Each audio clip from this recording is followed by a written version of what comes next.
ഞാൻ കണ്ണൂർ ജില്ലയിൽ, എൻ്റെ പേര് ഷേർലി തോമസ് എന്നാണ്.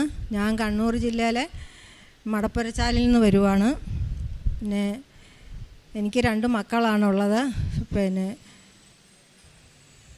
എനിക്ക് ഭർത്താവ് ആക്സിഡൻറ്റിൽ മരിച്ചുപോയി, 4 വർഷമായി. പിന്നെ ഒരു മോനും മോളും ഉണ്ട്. മോളെ കെട്ടിച്ചു, മോൻ കല്യാണം കഴിച്ചു. അങ്ങനെ മോന് പപ്പ മരിക്കുമ്പോൾ അവന് ഖത്തറിലായിരുന്നു. പിന്നെ അവൻ ഇങ്ങോട്ട് പോന്നു. അത് കഴിഞ്ഞിട്ട് പിന്നെ നമ്മൾ ഹോട്ടൽ മാനേജ്മെൻറ്റാണ് എൻ്റെ മോൻ പഠിച്ചത്. അത് കഴിഞ്ഞ് അവന് വന്ന് ഞങ്ങളൊരു ചെറിയ തട്ടുകടയൊക്കെ ഇട്ട് ജീവിക്കാൻ നോക്കുമ്പോൾ കൊറോണ വന്നു. കൊറോണ സമയത്ത് പിന്നെ അതെല്ലാം അടച്ചു പൂട്ടി. അത് കഴിഞ്ഞ് മോന് ജീവിക്കാനായി പല പണിയെടുത്തു, ഒന്നും നടന്നില്ല. പിന്നെ അവന് ദുബായിക്ക് പോയി 9 മാസം അവിടെ ജോലി നോക്കി. ഹോട്ടൽ മാനേജ്മെൻറ്റ് ഷെഫായിട്ട് ജോലി നോക്കി. 9 മാസം കഴിഞ്ഞപ്പം അവൻ്റെ കൂടെ ഉണ്ടായിരുന്ന ഒരാൾ ഇവനെ ഉപദ്രവിച്ചു. ഇവനിട്ട് കുത്തുവാണ് ചെയ്തത്. ഇവനിട്ട് പിന്നെ എന്തോ അവൻ്റെ പുതിയതായിട്ട് വന്ന ഒരാളായിരുന്നു. 2 ദിവസമായിരുന്നുള്ളൂ പുള്ളി വന്നിട്ട്. അപ്പോൾ മാനേജരും MDയും പറഞ്ഞു ആ പുള്ളിയോട് പൊയ്ക്കോളാൻ പറഞ്ഞു. ഇവനെ സംശയം എന്തോ തോന്നി. ഇവനും കൂടി പറഞ്ഞിട്ടാണോ പുള്ളിക്ക് എന്തോ സംശയം തോന്നി. പുള്ളി കിച്ചണിൽ വന്നിട്ട് എൻ്റെ മോനെ കുത്തി പിന്നെ വീണു. നല്ല പരിക്കായിരുന്നു, കൈ മുറിഞ്ഞു. പുറകിൽ കുത്തിപ്പോൾ അവൻ വീണ് ചോരയെ കുളിച്ച് കിടന്നു. പിന്നെ അത് കഴിഞ്ഞിട്ട് പിന്നെ അവന് അവിടുന്ന് ആൾ വന്ന് എല്ലാവരും ഓടി വന്ന് ആശുപത്രിയിൽ കൊണ്ടുപോയി പോണ വഴിക്ക് തന്നെ പുള്ളിയുടെ മെയിൻ ഞരമ്പാണ് പുള്ളിയുടെ മുറിഞ്ഞത്. എല്ലായിടത്തൂടെയും ഉള്ള രക്ത ഓട്ടം നിന്നു, എല്ലാം നിലച്ചു. പുള്ളി മെയിൻ ഞരമ്പ് കിഡ്നിയിലോട്ട് പിന്നെ ഹാർട്ടിലോട്ടൊക്കെ ഉള്ള ഞരമ്പ് മുറിഞ്ഞ് രക്തോട്ടം നിന്ന് പുള്ളിക്ക് ബോധമൊന്നുമില്ല. പുള്ളി ലാസ്റ്റ് എൻ്റെ ദൈവമേ എന്നെ കാത്തോളണേന്ന് പറഞ്ഞ് ആശുപത്രി കൊണ്ടുപോകുന്ന വഴിക്ക് അവന് 5.5 വയസ്സുള്ള ഒരു കൊച്ചുണ്ട്, ഞാനും ഉള്ള അവന്. വേറെ ഭാര്യയുണ്ട്, ഭാര്യ ദുബായി തന്നെ ഉണ്ട്. അങ്ങനെ പോകുന്ന വഴിക്ക് ആശുപത്രി കയറ്റി ഓപ്പറേഷൻ ചെയ്യാൻ നേരത്ത് പുള്ളിക്ക് അറ്റാക്ക് ഉണ്ടായി. അതോടുകൂടി ഡോക്ടർ പറഞ്ഞു തീർത്തു പോയി എന്ന് പറഞ്ഞു. അങ്ങനെ തിരിച്ചിറക്കി, വെൻറ്റിലേറ്ററിൽ നിന്ന് തിരിച്ചിറക്കി. പിന്നെ അങ്ങനെ നിൽക്കുമ്പോൾ ഒരു ഡോക്ടർ പറഞ്ഞു നമുക്ക് ഒന്നും കൂടി പരിശ്രമിച്ച് നോക്കാമെന്ന് പറഞ്ഞു. അപ്പം ഞാൻ ഈ സംഭവമൊന്നും അറിയുന്നില്ല. ഞാൻ പിന്നീടാണ് നാട്ടിൽ ഈ സംഭവം അറിയണത്. ആദ്യം എന്നെ അറിയിച്ചൊന്നുമില്ല. പിന്നീടാണ് എന്നോട് ഈ കാര്യങ്ങളെല്ലാം ഇവർ പറയണത്. അറിഞ്ഞു കഴിഞ്ഞപ്പം ഫെബ്രുവരി 3-ാം തീയതിയാണ് അവന് ഈ അബദ്ധം പറ്റുന്നത്, കുത്തുകൊള്ളുന്നത്. അത് കഴിഞ്ഞ് ഞാൻ 15-ാം തീയതി ഇവിടെ വന്ന് ഉടമ്പടി എടുത്ത് കഴിഞ്ഞ് അപ്പോൾ 15 ദിവസമായി ഇവന് കുത്തുകൊണ്ടിട്ട്. 15 ദിവസം ഞാനിവിടെ വന്ന് ഉടമ്പടി എടുത്ത് പള്ളിക്കകത്ത് കയറിയിരുന്ന് പ്രാർത്ഥിച്ച് മാതാവിനോട് കരഞ്ഞ് ഞാൻ അപേക്ഷിച്ച് എൻ്റെ മോനെ എനിക്ക് തിരിച്ചു തരണേ, എൻ്റെ മോൻ്റെ ജീവൻ എനിക്ക് തരണമെന്ന് മാത്രമേ ഞാൻ പ്രാർത്ഥിച്ചുള്ളൂ. അങ്ങനെ ഞാൻ ഉടമ്പടി എടുത്തു കഴിഞ്ഞപ്പം എനിക്കിവിടെ വിവരം കിട്ടി, എൻ്റെ മോന് സംസാരിച്ചതെന്ന് എനിക്ക് വിവരം കിട്ടി. പിന്നീട് അങ്ങോട്ട് സീരിയസ് എന്ന് പറഞ്ഞാൽ അങ്ങേറ്റം സീരിയസ്. ഏത് സമയം ഞാൻ 1.5 മാസം ഭക്ഷണം പോലും കഴിക്കാണ്ട് ഈ മാതാവിൻ്റെ രൂപം കൈപ്പിടിച്ച് ഒരേ പ്രാർത്ഥന. ഞാൻ നാട്ടിലല്ല, എനിക്കൊന്നും ചെയ്യാൻ പറ്റൂല. പിന്നെ അവൻ്റെ ഭാര്യയുണ്ട് പിന്നെ ദുബായിൽ. പിന്നെ എൻ്റെ സ്വന്തം മോളെ കുവൈറ്റിലാണുള്ളത്, അവളും ദുബായിക്ക് പോയി. ഇപ്പം ഇവർ 2 പേരും ഇവൻ്റെ കൂടെ ഉണ്ട്. ഇവൻ വെൻറ്റിലേറ്റർ തന്നെയാണ്. ഇവൻ ഒരു പ്രവർത്തനവും ഇല്ല, ഇവൻ്റെ പ്രവർത്തനങ്ങൾ മൊത്തം നിലച്ചു. മെഷീനിലാണ് ഇവൻ ശ്വാസം എടുക്കുന്നത്, വേറെ ഒരു ബോധമൊന്നുമില്ല. സർജറി ചെയ്തോ? സർജറി ആദ്യത്തെ സർജറിക്ക് ഇവന് അറ്റാക്ക് വന്നു. പിന്നെ അത് കഴിഞ്ഞിട്ട് പിന്നെ ഇവർ കയറ്റി പിന്നെ സർജറി ചെയ്തു. 19 സർജറി ചെയ്തു, 19 എണ്ണം. അതിൽ 6 എണ്ണം സീരിയസ് ആയിരുന്നു. അങ്ങനെ 19 സർജറി കഴിഞ്ഞു. മാർച്ച് എപ്പോഴും മരിച്ചു എന്നാണ് ഞാൻ കേൾക്കുന്നത്. പോയി എന്ന് എപ്പോഴും കേൾക്കുന്നുണ്ട്. എന്നാലും ഞാൻ കൃപാസന മാതാവിനെ വിട്ടില്ല. ആശീർവാദം കൈപ്പിടിച്ച് എൻ്റെ മോൻ തിരിച്ചു വരുമെന്ന് തന്നെ ഞാൻ പ്രാർത്ഥിച്ചു. ദൈവത്തോട് അതുപോലെ പ്രാർത്ഥിച്ചു, വീണ് കിടന്നും പ്രാർത്ഥിച്ചു, ചങ്കുപൊട്ടി പട്ടിണി കിടന്ന് ഞാൻ പ്രാർത്ഥിച്ചു. അതുപോലെ അവന് കൊല്ലാൻ തന്നെ കുത്തിയിട്ട് അവൻ കത്തി തിരിച്ചെടുത്തു. ദുബായിൽ നിന്ന് ഡോക്ടർ പറഞ്ഞു ഇവൻ കുത്തു പഠിച്ചിട്ട് കയറി വന്നവനാന്ന് പറഞ്ഞു. 2 ദിവസമായുള്ള അവനവിടെ വന്നിട്ട്. അത് കഴിഞ്ഞിട്ട് എപ്പോഴും ഞാൻ കേൾക്കുന്നുണ്ട് മരിച്ചു എന്ന്. പിന്നെ ലാസ്റ്റ് കഴിഞ്ഞ മാർച്ച് മാസം 17-ാം തീയതി എൻ്റെ മോൾ എന്നെ വിളിച്ചു പറഞ്ഞു, ഇത്രയും ദിവസം പറഞ്ഞ പോലെയല്ല ചേട്ടായി കൈവിട്ട് പോയി മമ്മീന്ന് പറഞ്ഞു. ഞാനന്ന് കൈവിട്ട് പോയെന്ന് പറഞ്ഞിട്ടും ഞാൻ ഈ കൃപാസന മാതാവിൻ്റെ രൂപം എൻ്റെ കയ്യിൽ നിന്ന് വെച്ചില്ല. ഈ രൂപം പിടിച്ച് ഞാൻ ഉരുണ്ട് കിടന്ന് ഞാൻ കരഞ്ഞെന്ന് പറഞ്ഞാൽ അങ്ങേറ്റം കരച്ചിൽ. അങ്ങനെ ഇവൻ മരിച്ചു എന്ന് ഡോക്ടർമാർ വിധി എഴുതി. അറിയിക്കേണ്ടവരെ അറിയിച്ചോളാൻ പറഞ്ഞ് എന്നെ അറിയിച്ചു, വീട്ടുകാരെ അറിയിച്ചു. ഡോക്ടർ വന്ന് വെള്ള തുണിയിട്ട് ഇവനെ മൂടി പുതപ്പിച്ച്, ഇനി ഞങ്ങൾക്ക് ഒന്നും ചെയ്യാനില്ല. പെങ്ങളും അടുത്തുണ്ട്, സ്വന്തം ഭാര്യ അടുത്തുണ്ട്. സ്വന്തം ഭാര്യ വന്ന് കണ്ണിങ്ങനെ മിഴിച്ച് നോക്കിയപ്പം കൃഷ്ണമണി കാണുന്നില്ല. ഈ വെള്ളം ഇങ്ങനെ തൂങ്ങിക്കിടപ്പുണ്ട്, ശരിക്കും തൂങ്ങിക്കിടക്കുക 2 കണ്ണിൽ. പോയി എന്നെല്ലാവരും ഇത് എഴുതി. മേലൊക്കെ നീര് വെച്ച് കറുപ്പ് കളറായി. പിന്നെ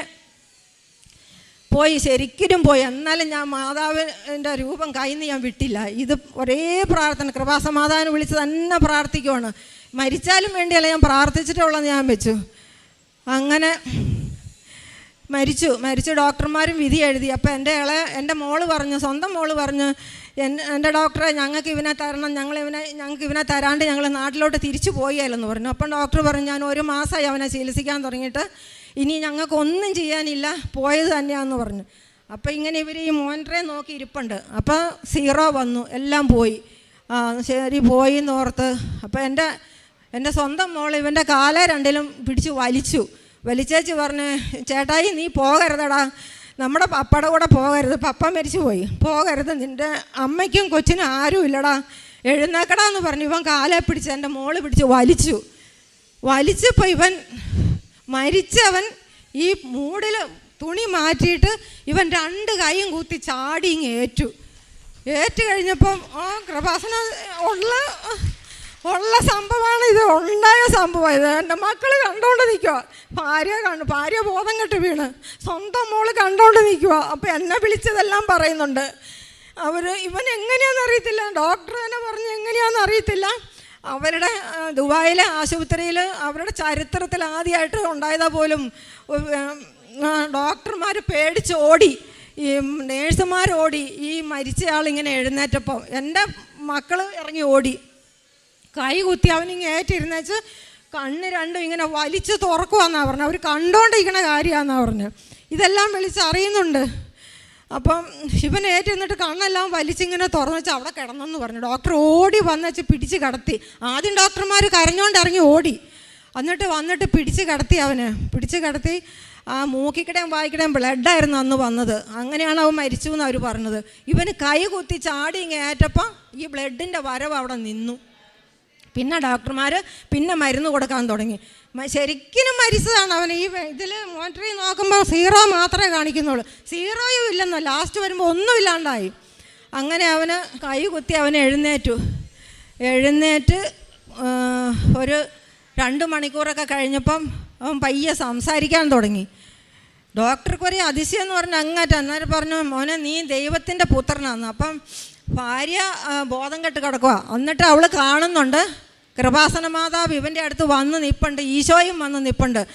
എൻ്റെ ഇച്ചായനെ തൊടണേ മാതാവേ, എൻ്റെ ഇച്ചായനെ തൊടണേ എന്ന് പറഞ്ഞു. ഇവൾ വലിയ കാറിയെന്ന് പറഞ്ഞു. മാതാവ് അവനെ ശരിക്കും എഴുന്നേൽപ്പിച്ചതാണ് അവൻ, അല്ലെങ്കിൽ അവൻ ഇന്നുണ്ടാകുകയില്ല. അങ്ങനെ അവന് പിന്നെ ഒരാഴ്ചയും കൂടെ വെന്റിലേറ്ററിൽ കിടന്ന് വാർഡിലോട്ട് മാറ്റി. പിന്നെ ഇന്ന് അവൻ എൻ്റെ കൂടെ ഉണ്ട്, വന്നിട്ടില്ല, വരാൻ പറ്റിയല്ല. അവന് ദുബായിൽ നിന്ന് ഇപ്പോൾ വന്നിട്ട് 1 മാസമായി. ശരിക്കും ഇന്ന് ഞാൻ പ്രാർത്ഥിച്ചത്, എൻ്റെ മോനെ എനിക്ക് തിരിച്ചു തന്നാൽ മതി, ജീവനോടെ തന്നാൽ മതി, വീട്ടിലൊരാളായിട്ട് എനിക്ക് ഇരുന്നാൽ മതി, എനിക്ക് വേറെ ആരുമില്ല. എൻ്റെ ഭർത്താവ് 4 കൊല്ലമായി മരിച്ചിട്ട്, ആക്സിഡൻറ്റ് വന്ന്. പിന്നെ ഇവൻ മാത്രമേ ഉള്ളൂ എനിക്ക്. എന്താ ദൈവം മാതാവ് എന്നെ കൈവിട്ടില്ല. ഉറപ്പായിട്ടും കൃപാസന മാതാവിനോട് പ്രാർത്ഥിച്ച ദൈവം, നമ്മൾ നെഞ്ച് പൊട്ടി പ്രാർത്ഥിച്ച ദൈവം തരാതിരിക്കുകയല്ല. കാരണം എനിക്ക് അനുഭവമായിപ്പോയി. എൻ്റെ കൊച്ച് തിരിച്ചു വന്നത് 3 പ്രാവശ്യം മരിച്ചെന്ന് ഞാൻ അറിഞ്ഞു.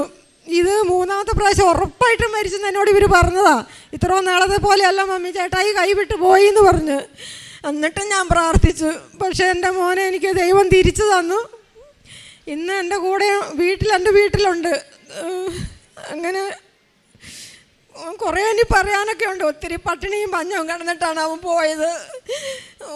അമ്മേനെ പോറ്റാൻ തൊഴിലുറപ്പിന് വരെ എൻ്റെ മോൻ പോയി കഷ്ടപ്പെട്ട്, എന്നിട്ടാണ് ഇവൻ ദുബായിക്ക് കയറിപ്പോയത്. എന്നെ ഇട്ടിട്ട് പോയാലെന്ന് പറഞ്ഞതാണ്. ഞാനും അവൻ്റെ 5.5 വയസ്സുള്ള ഒരു കൊച്ചും ഞങ്ങൾ തന്നെയാണ് 9 മാസം എൻ്റെ വീട്ടിൽ താമസിച്ചത്. അങ്ങനെ നിവൃത്തിയിലാണ്ട് അവൻ കയറിപ്പോയതാണ്. അപ്പനും ഇല്ല, അമ്മേനും എല്ലാവരും പോറ്റാൻ വേണ്ടി പോരിച്ചാണ് ദൈവം എൻ്റെ മോനെ ജീവനോടെ തിരിച്ചു തന്നു. കുറേ കടമൊക്കെ ഉണ്ടായിരുന്നു, അതൊക്കെ വീട്ടാനാണ് പുള്ളി പോയത്. ഒന്നും വീട്ടാൻ പറ്റിയില്ല. വേണ്ട, മാതാവ് വീട്ടിക്കോളും എൻ്റെ കടം. പക്ഷേ എൻ്റെ കൊച്ചിനെ എനിക്ക് ജീവനോടെ മാതാവ് തിരിച്ചു തന്നു. അതെനിക്ക് ഇവിടെ വന്ന് പറയണമെന്നുണ്ടായിരുന്നു. ശരിക്കും കൃപാസന മാതാവ് ഇറങ്ങി വന്ന് അവനെ തൊട്ടത് യാതൊരു സംശയമില്ല. ഉടമ്പടി നേർച്ച വസ്തുക്കളൊക്കെ ചേച്ചി എങ്ങനെയാണ് ഉപയോഗിച്ചത് മകന് വേണ്ടിയിട്ട്? ഇവിടുന്ന് ഉടമ്പടി നേർച്ച വസ്തുക്കൾ കൊണ്ടുപോയിട്ട് ചേച്ചി ഉപയോഗിച്ചോ മകന് വേണ്ടിയിട്ട്? ഞാൻ ഉപയോഗിച്ചു, ഞാൻ വീട്ടിൽ ഉപയോഗിച്ചു. പക്ഷേ എൻ്റെ അവിടെ നിന്ന് പിന്നെ ഇവിടെ ദുബായിൽ നിന്ന് ഇവിടെ വരുമ്പോൾ വന്ന സിസ്റ്റർമാരൊക്കെ ഉണ്ടായിരുന്നു, നേഴ്സുമാർ. അവർ പിന്നെ കാശ് രൂപം കൊന്തയൊക്കെ അവൻ്റെ ഭാര്യയുടെ കയ്യിലും പെങ്ങളുടെ കയ്യിലും കൊടുത്തിട്ടുണ്ടായിരുന്നു. അവരിവിടെ വന്നിട്ട് അവിടെ പോയതാണ്, ദുബായിക്ക് പോയതാണ്. അവരതെല്ലാം കൊടുത്ത് ഇവരെ കൊണ്ട് പ്രാർത്ഥിപ്പിച്ചു. എന്നിട്ട് എനിക്ക് ഇവിടെ തന്നെ തൈലമൊക്കെ അവന് വേണ്ടി തന്നെ ഞാൻ തന്നെ കുരിശ് വരച്ച് പ്രാർത്ഥിച്ചു. ഇവിടെ നിന്ന് പറഞ്ഞ പോലെ തന്നെ ഞാൻ ചെയ്തു. എല്ലാ ദിവസവും പള്ളിയിൽ പോയി കുമ്പസാരിച്ചു. ഇവർ പറഞ്ഞ പോലെ തന്നെ എൻ്റെ മകന് വേണ്ടി ഞാൻ മരിക്കാൻ തയ്യാറ്. ഞാൻ ലാസ്റ്റ് ദൈവത്തോട് പറഞ്ഞു, എൻ്റെ ജീവൻ എടുത്തോ, എനിക്ക് ഇത്രയും പ്രായം, എൻ്റെ ജീവൻ എടുത്തോ, എൻ്റെ കൊച്ചിനെ എനിക്ക് തിരിച്ചു തരണം എന്ന് പറഞ്ഞു. എന്തായാലും മാതാവ് കേട്ടത്. ഇന്നെൻ്റെ കൊച്ചു വീട്ടിലുണ്ടത് ഉള്ള സംഭവം. നിങ്ങൾ അല്ലെങ്കിൽ എൻ്റെ വീട്ടിൽ വന്ന് നിങ്ങൾ നോക്കിക്കോ, ഉള്ള സംഭവം. എൻ്റെ കൊച്ചിനെ കാണാൻ വീട്ടിൽ വന്നാൽ ഇപ്പം അവനെ കൊണ്ടുവരാൻ പറ്റൂല എന്നിട്ടാണ് ഞാൻ കൊണ്ടുവരാത്ത. ഇപ്പം നടക്കുന്നുണ്ട്, ഒരു കുഴപ്പമില്ല. ചെറുതായിട്ടൊക്കെ ഭക്ഷണം കഴിക്കാൻ ചെറിയ ഭക്ഷണങ്ങൾ കഴിക്കത്തുള്ളൂ. എല്ലാം അരച്ചും പിടിച്ചൊക്കെ കഴിക്കത്തുള്ളൂ. കാരണം കുടലെല്ലാം മുറിഞ്ഞു പോയതാണ്. അതൊക്കെ തുന്നി വെച്ചേക്കാണ്. 19 സർജൻ അകത്തുള്ളത്. പിന്നെ ഇവിടെ എല്ലാം കീറി മുറിച്ച് അവർ ഡോക്ടർമാർ ബ്ലഡ് കൊടുത്തത് മൊത്തം ബ്ലഡും ഇവൻ്റെ പോയി. ബ്ലഡ് കൊടുത്തത് കയ്യെ കൂടെ കയറാൻ ബുദ്ധിമുട്ടായിട്ട് ഈ കഴുത്തിനാണ് തുളയിട്ട് കൊടുത്തിരിക്കുന്നത്. എല്ലാം ബ്ലഡ് കൊടുത്തതും ഒക്കെ പല പ്രാവശ്യം ബ്ലഡ് കൊടുത്തിട്ടും ബ്ലഡ് നിലച്ചു പോയി, കട്ട കെട്ടിപ്പോയി. എന്നിട്ട് ഇവിടെയെല്ലാം കീറി. അത് അന്നേരമൊക്കെ ഞാൻ പ്രാർത്ഥിച്ചുകൊണ്ടിരിക്കാൻ 1.5 മാസം ഞാൻ പട്ടിണി കിടന്നു, കട്ടൻ ചായ മാത്രം കുടിച്ചിട്ട് കിടന്നത്. ഇപ്പം എൻ്റെ മോൻ വന്നേ പിന്നെ ഞാൻ ഭക്ഷണം കഴിക്കാൻ തുടങ്ങിയത്. ഉള്ള സംഭവം ഇത്. എനിക്ക് ദൈവത്തിനോട് എന്തേലും നന്ദി പറഞ്ഞാലും തീരെയല്ല. എല്ലാവരും പ്രാർത്ഥിച്ചവരോടൊക്കെ നന്ദി. അറിഞ്ഞോര് പ്രാർത്ഥിച്ചു. എന്നിട്ട് അവസാനം ഡോക്ടർമാർ പേരിട്ട് ദൈവത്തിൻ്റെ പുത്രനാ നീ. ദുബായിലെ ഡോക്ടർമാർ ഞങ്ങളുടെ സാമർത്ഥ്യം കൊണ്ടല്ല, നിനക്ക് ദൈവമാണ്, ദൈവത്തിൻ്റെ പുത്രനാ നീ എന്നും പറഞ്ഞ എല്ലാ ഡോക്ടർമാരും ഡിസ്ചാർജ് ചെയ്ത് പോന്നപ്പോൾ അവനെ കെട്ടിപ്പിടിച്ച് കരയുവാണ്. കാരണം അവരുടെ ചരിത്രത്തിലാകെ ആശുപത്രിയുടെ ചരിത്രത്തിൽ ആദ്യമായിട്ട് സംഭവിക്കുന്ന ഇങ്ങനെയൊരു രോഗി അവിടെ വന്നിട്ട് രക്ഷപ്പെടുന്നത്. അത് ശരിക്കും കൃപാസന മാതാവിൻ്റെ അനുഗ്രഹം തന്നെയാണ്, യാതൊരു സംശയമില്ല. പ്രാർത്ഥന അത് ഒരിക്കലും ഞാൻ മറക്കൂല. അതിന് ഓടി ഇവിടെ വന്ന് എനിക്കിന്ന് ഇവിടെ നിർബന്ധമായിട്ടും പറയണമെന്നുണ്ടായിരുന്നു. പറയാൻ വന്ന് അവനെ കൊണ്ടുവരാൻ പറ്റിയില്ല. അവനെ അത്രയും ദൂരെ യാത്ര ചെയ്തില്ല. എന്നെ കൊണ്ടുവരും ഞാൻ അവനെ. അങ്ങനെയാണ് എൻ്റെ മോൻ്റെ കാര്യങ്ങൾ. അതിന് ഒത്തിരി നന്ദി ദൈവത്തോട്, മാതാവിനോട് കുറേ നന്ദിയുണ്ട്. എത്ര പറഞ്ഞാലും തീരുമില്ല.